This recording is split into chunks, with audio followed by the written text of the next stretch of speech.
प्रेक्षकांनो, छोट्या वयाची मोठी स्वप्न या मालिकेत आपण बघतोय या सगळ्या मुली त्या गरब्याच्या ठिकाणी जमा झाल्यात आणि आता ही वैभवी जी आहे ना ती तिथे थांबायला तयार नसते. तर आता या सगळ्या पोरी म्हणतात, थांब ना ग वैभवी, अगं किती छान सगळे आम्ही नटून वगैरे आलोय आणि तू सुद्धा छान तयार हो ना. वैभवी त्यांना नाहीच म्हणत असते आणि या सगळ्या मैत्रिणी मिळून तिला आग्रह करत असतात. आता बयोला जरा शंका येते की ही नाही नाही का म्हणतीये. अंकिता म्हणते, काय ग भाव खातेस वैभवी, थांब ना.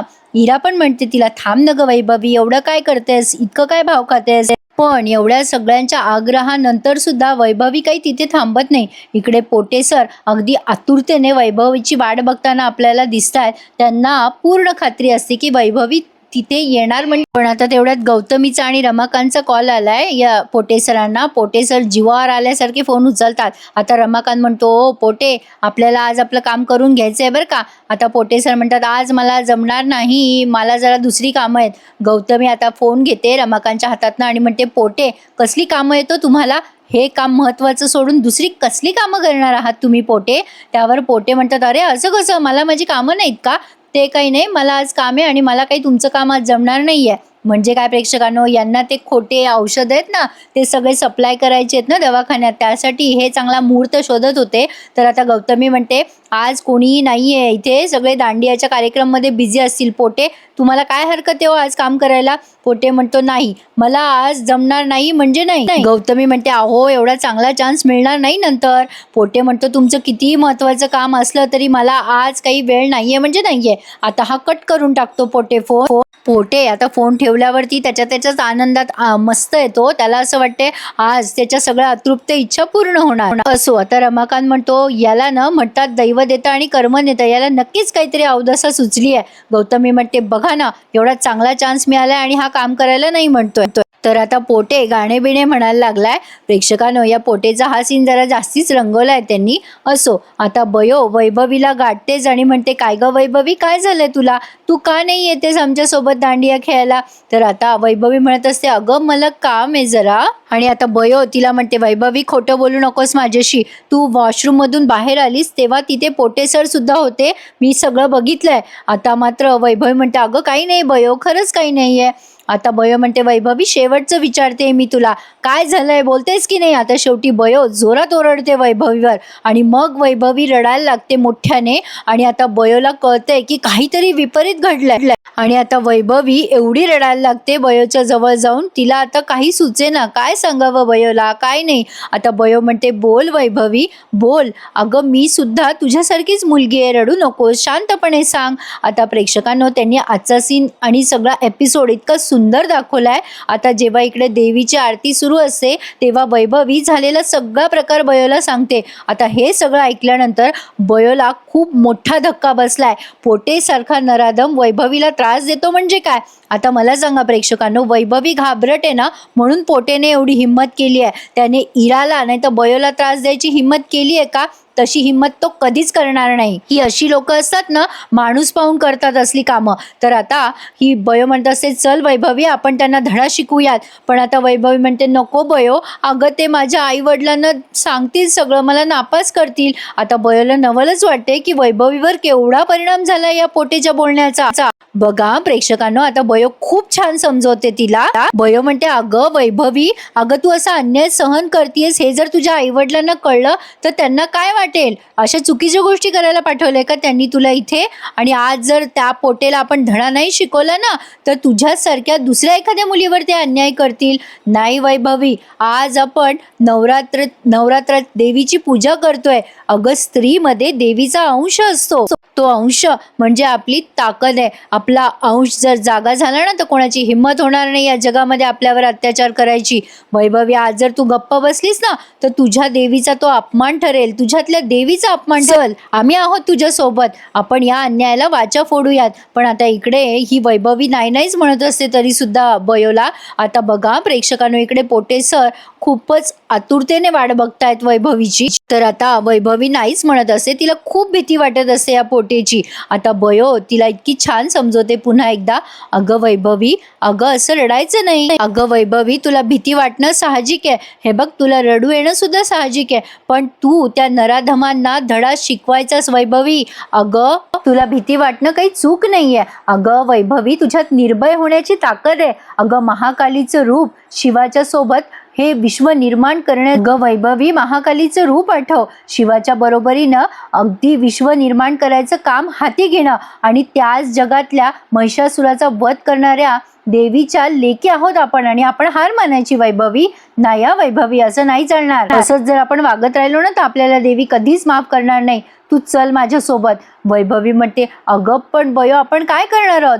आता बयो म्हणते, अगं आपण नाही, आपण सगळ्या जणी मिळून करणार आहोत. आता वैभवीला प्रश्न पडलाय, काय करायचंय? आता बयो म्हणते, आपण त्या राक्षसाला शिक्षा द्यायची आहे वैभवी, चल माझ्यासोबत. आता पुढे बघा प्रेक्षकांनो, आता ही बयो खाली आली आहे आणि देवीला नमस्कार करते. आता या अंकिता हे तर त्या डिस्कस करत असतात की आपण हे सगळे दांडिया घेऊन जाऊयात.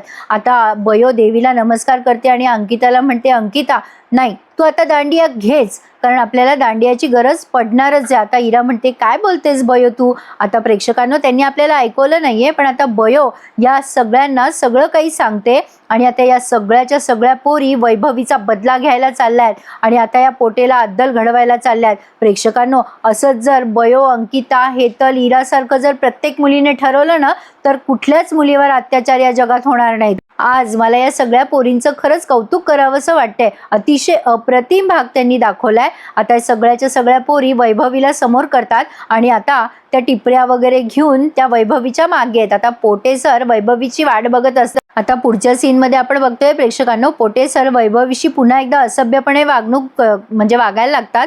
आता मला जरा हा सीन जास्ती तुम्हाला रंगवून सांगण्याची इच्छा नाहीये, खूपच गचाळ वाटते ते सांगताना, कारण माझा रिव्ह्यू बऱ्याचशा कॉलेजच्या मुली आणि काही लहान लहान मुलं मुली सुद्धा बघतात, त्यामुळे मला हे सगळं सांगायला जरा ऑकवर्ड होतंय. असो, तर आता वैभवी संकटात आहे हे बघून बयो, इरा, हेतल, अंकिता या चौघीच्या चौघी तिथे आल्यात आणि आता हे पोटे सर घाबरतात आणि त्यांना म्हणतात, तुम्ही इथे काय करतात? या चौघींची एंट्री त्यांनी खूपच डॅशिंग दाखवली आहे प्रेक्षकांनो, खूपच जबरदस्त वाटले हे सगळं बघताना. या सगळ्याच्या सगळ्या टिपऱ्या घेऊन तिथे आल्यात या पोटेला धडा शिकवायला. खरं तर पोटेने या चारी पोरींना तिथे पाहिल्यानंतर त्याला घाम फुटलेला आहे प्रेक्षकांनो, आणि असंच व्हायला हवं. पोटे सर आता त्या वैभवीशी जे बोलतात ते बयो त्या पोटे सरांना रिपीट करते आणि म्हणते, आजची रात्र वैभवी नाही, तुम्ही आयुष्यभर कधीच विसरणार नाही पोटे सर. आता पोटे सर खूप घाबरतात आणि म्हणतात, काय बोलतेस तू, तुला कळतंय का? आता मात्र बयो त्यांना चांगला इंगा दाखवते आणि म्हणते, मी काय बोलते? अहो तुम्ही काय वागताय? काही वाटलं का तुम्हाला? लाज वाटली हे सगळं वागताना? वैभवीच्या भोळेपणाचा फायदा घेता का? तिच्या घरची परिस्थिती पाहता, तिच्या घरच्या परिस्थितीचा वापर करून तिला नापास करायची धमकी देता? लाज कशी वाटली नाही तुम्हाला? तुमची एवढी हिम्मत कशी वाढली? वैभवी सोबत अनैतिक वागायची तुमची हिम्मत कशी झाली पोटे सर? तुम्हाला काय वाटलं ती एकटी आहे? जगात कुठली स्त्री कधीच एकटी नसते. तुम्हाला काय वाटलं ती काही करू शकणार नाही? तुम्हाला वाटेल ते तुम्ही कराल? विसरू नका पोटे सर, एक स्त्री कधीही एकटी नसते. एका स्त्रीमध्ये देवी आईची शक्ती असते. ती स्त्री कधी पार्वती असते, कधी सरस्वती असते, तर कधी दुर्गेचा अवतार घेते. आता त्याच दुर्गेचा अवतार आता तुम्ही बघणार आहात. तुम्ही आमचे शिक्षक आहात ना, तुम्ही आमचे डॉक्टर आहात आणि तुम्ही तुमच्या या पेशीला आज काळीमा फासलेला आहे. देव मानतात हो तुम्हाला लोक, पण आज तुम्ही घात केलाय या पेशाचा. या चुकीची शिक्षा तुम्हाला आता भोगावी लागणार आहे. आता हा पोटे यांच्यावर ओरडायला लागतो तेव्हा बयो त्याच्यापेक्षा चौपट आवाजात ओरडते आणि त्याला गप्प करते. आता पोटे घाबरतो आणि म्हणतो, काय वाटलं तुम्हाला? तुम्ही चौघी इथे एकत्र येताल? मी तुम्हाला नापास करेल एकेकाला. आता तरी सुद्धा या चौघी सोबत असताना पण ही वैभवी येडी घाबरती. प्रेक्षकांनो, आता इरा त्याला उत्तर देते, तुम्ही काय नापास करणार आम्हाला? चल, तुम्ही स्वतः आयुष्यात फेल झालेले आहेत. आम्हाला ना लाज वाटते तुम्हाला आमचा शिक्षक म्हणायची. आता हा पोटे या चौघींवर ओरडत असतो प्रेक्षकांनो आणि या चौघींवर हात उगारायचा प्रयत्न करतो. आता मात्र बयोने त्याला असं धरलं ना, त्याची कॉलर धरली आणि जे दनादन हाणलंय त्याला, म्हणजे या चौघींनी त्याला टिपऱ्या मारून मारून अर्धमेला केलाय. बरं झालं प्रेक्षकांनो, अशा लोकांसोबत असंच व्हायला पाहिजे. समाजामध्ये अशी विकृती नकोच. बराच वेळ याला चांगला बेदम चोप दिलाय बयोने, अंकिताने, इराने आणि हेतलने या सगळ्यांसाठी एकदा टाळ्या होऊन जाऊ द्यात प्रेक्षकांनो. खरंच मला फार आवडलाय आजचा भाग. असंच प्रत्येक मुलीने आपल्यामध्ये जी शक्ती आहे ना ती जाणून घेतली पाहिजे आणि अशा संकटाचा सामना केलाच पाहिजे. आता बयोमध्ये त्या पोटेला देवी दिसतीये. आता एवढं मारलंय ना प्रेक्षकांनो यांनी, आज तुम्ही टीव्हीवर नक्की बघा. बयो त्याला दुर्गेच्या अवतारात दिसली. आता बयो म्हणते स्त्रीची अब्रू हा तिचा सन्मान असतो, तिचा अपमान हा घातच करणार माणसाचा. जी स्त्री ममतेने हे जग चालवते, सांभाळते, घडवते ती स्त्री या जगातल्या दुष्ट प्रवृत्तीचा कायम विनाश सुद्धा करते. आणि आता बयोच्या या सुरेख वाक्यावरती हा भाग त्यांनी इथेच पूर्ण केलाय. आता पोटे पुन्हा कुठल्याच मुलीकडे तोंड वर करून पाहायची हिंमत करणार नाही प्रेक्षकांनो. असला बेदम चोप या पोरींनी त्यांना दिलाय. मजा आली हा प्रेक्षकांनो.